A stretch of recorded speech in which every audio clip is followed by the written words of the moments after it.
ડાંગ જિલ્લામાં અડધાથી 2 ઇંચ સુધીનો વરસાદ. સોનગઢનો ચીમેર ધોધ 16 કળાએ ખીલી ઉઠ્યો.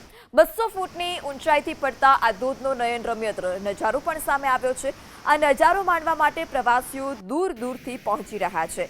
તો આ મન મોહી લે તેવા ધોધના દ્રશ્યો કે જે ધોધ 200 ફૂટ ઊંચાઈથી પડી રહ્યો છે. સહેલાણીઓ પણ દૂર દૂરથી આ ધોધને નિહાળવા માટે પહોંચી રહ્યા છે.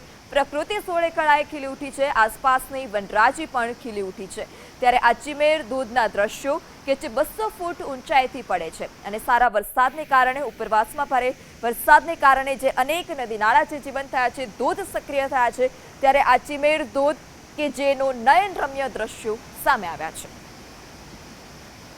ડાંગ જિલ્લામાં અડધાથી 2 ઇંચ સુધીનો વરસાદ. સોનગઢનો ચીમેર ધોધ 16 કળાએ ખીલી ઉઠ્યો. 200 ફૂટની ઊંચાઈથી પડતા આ ધોધનો નયનરમ્ય નજારો પણ સામે આવ્યો છે.